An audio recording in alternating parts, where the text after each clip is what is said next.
जिन्होंने जनता का पैसा लूटकर भ्रष्टाचार की देन चढ़ाया, राजद को चिंता हो रही है पैसों की, जिनकी वजह से आज भी एक लंबा समय उनके जंगल राज के बीतने के बाद आज भी लोग पलायन करने के लिए मजबूर हो रहे हैं। ये लोग बात करेंगे कि कौन सा पैसा कहाँ पे इस्तेमाल हो रहा है। हकीकत है कि कम से कम राजद को तो भ्रष्टाचार, पैसे के दुरुपयोग पे कम से कम नहीं बोलना चाहिए।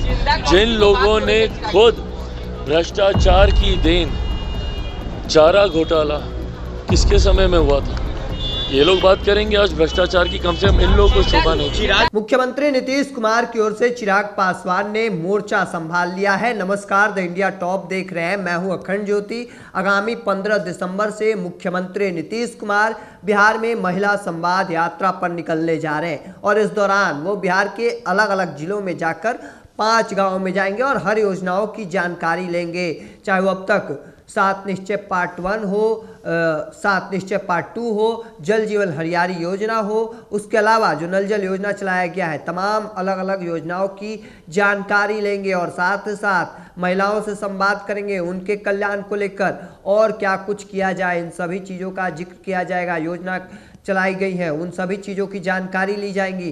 साथ ही साथ चूंकि आपको बता दें आगामी 2025 का बिहार विधानसभा का चुनाव होना है और इसके मद्देनजर यह यात्रा जो है वह काफ़ी महत्वपूर्ण माना जा रहा है। चूंकि इससे पहले 2023 में समाधान यात्रा निकाला गया था, उस पर मुख्यमंत्री नीतीश कुमार गए थे और ऐसे में जो 225 करोड़ लगाकर यात्रा की जा रही है, इस पर विपक्ष यानी राष्ट्रीय जनता दल ने सवाल खड़े कर दिए हैं और ऐसे में सीधे तौर पर मुख्यमंत्री नीतीश कुमार की ओर से चिराग पासवान ने मोर्चा संभाल लिया है। चूंकि एक और राष्ट्रीय जनता दल का कहना है कि जो 225 करोड़ लगाकर यात्रा किया जा रहा है उसके बजाय दूसरे चीज़ों में इन पैसों को लगाया जाना चाहिए और ऐसे में चिराग पासवान का सीधे तौर पर कहना है कि कम से कम राष्ट्रीय जनता दल को इन चीज़ों पर नहीं कहना चाहिए। चूँकि भ्रष्टाचार की देन, चारा घोटाला किसके समय में ही हुआ था, यह बात सब कोई भली भांति जानता है। तमाम चीज़ें जो है वह चिराग पासवान कहते नजर आ रहे हैं। चूँकि मुख्यमंत्री नीतीश कुमार यात्रा पर निकलने जा रहे हैं आगामी 15 दिसंबर से महिला संवाद यात्रा और ऐसे में वो अलग अलग गाँव में जाएंगे बिहार के और वहाँ जाकर महिलाओं से बातचीत करेंगे। चूँकि महिलाओं के बीच मुख्यमंत्री नीतीश कुमार काफ़ी लोकप्रिय हैं और ऐसे में 48% वोट बैंक को साधने के लिए मुख्यमंत्री नीतीश कुमार ने बड़ा दांव खेल दिया और इससे एनडीए को बड़ा ही फायदा मिलने वाला है। हालांकि सबसे पहले पूरे बयान को सुनिए, चिराग पासवान क्या कुछ कह रहे हैं।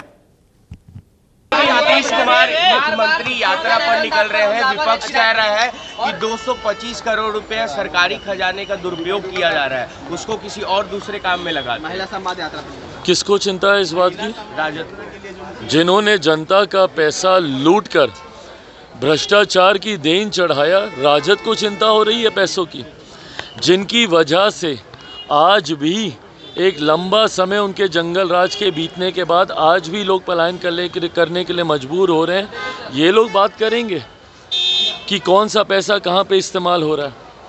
हकीकत है कि कम से कम राजद को तो भ्रष्टाचार, पैसे के दुरुपयोग पे कम से कम नहीं बोलना चाहिए। जिन लोगों ने खुद भ्रष्टाचार की देन, चारा घोटाला किसके समय में हुआ था, ये लोग बात करेंगे आज भ्रष्टाचार की, कम से कम इन लोगों को शोभा नहीं। तो आपने सीधे तौर पर सुना, सीधे तौर पर वह तेजस्वी यादव पर बरसते नजर आ रहे हैं। उनका कहना है कि राष्ट्रीय जनता दल को इन चीज़ों पर तो नहीं कहना चाहिए कि पैसों का कहाँ उपयोग और दुरुपयोग किया जा रहा है, किसका देन है भ्रष्टाचार, इन चीज़ों पर तो नहीं बोलना चाहिए राष्ट्रीय जनता दल को। तमाम चीज़ें हैं सीधे तौर पर वह तेजस्वी यादव पर बरसते नजर आ रहे हैं। चूँकि मुख्यमंत्री नीतीश कुमार यात्रा पर जा रहे हैं और ऐसे में महिलाओं के बीच जाएंगे, जिससे एनडीए को काफ़ी मजबूती प्रदान होगी। चूँकि अब तक जो योजनाएं चलाई गई है उसके अलावा और क्या कुछ होना चाहिए जिससे महिलाओं का कल्याण हो सके। क्योंकि अब तक मुख्यमंत्री नीतीश कुमार कई बड़े काम जो है वह महिलाओं को लेकर किए हैं, चाहे वो शिक्षा से लेकर नौकरी तक आरक्षण हो, चाहे वो महिलाओं को सशक्तिकरण बनाने के लिए, चाहे वो अलग अलग संसाधनों के माध्यम से महिलाओं को नौकरी देना, तमाम अलग अलग, चाहे वो शराबबंदी हो, कई बड़ी काम जो है वह महिलाओं के लिए मुख्यमंत्री नीतीश कुमार ने अब तक किए हैं। और ऐसे में एक बार फिर से 48% वोट बैंक को साधने के लिए मुख्यमंत्री नीतीश कुमार आगामी 15 दिसंबर से यात्रा पर जाएंगे और ऐसे में यात्रा पर जाएंगे तो अलग अलग जिले जो जाएंगे, एक जिले में लगभग 5 गांव में वह जाएंगे और ऐसे में वहां पर जाकर महत्वपूर्ण योजनाओं की जानकारी लेंगे, परियोजनाओं की जानकारी लेंगे कि अब तक क्या कुछ हुआ है। चूंकि चुनाव काफ़ी नज़दीक है और चुनाव से पहले यह मुख्यमंत्री नीतीश कुमार का अहम दौरा, एक तरीके से अहम यात्रा माना जा रहा है और इसके पीछे एक बड़ा वजह यह भी माना जा रहा है कि महिलाओं को अगर मुख्यमंत्री एक बार फिर से साथ है तो लगभग 48% जो बड़ा वोट बैंक है वह एक बार फिर से एनडीए के साथ निकलने वाला है। एक तरीके से बड़ा वोट बैंक मुख्यमंत्री नीतीश कुमार साधने जा रहे हैं। अब ऐसे में देखना होगा आगे क्या कुछ निकल कर सामने आता है। तब तक के तमाम हर अपडेट को देखते रहने के लिए द इंडिया टॉप देखते रहें। धन्यवाद।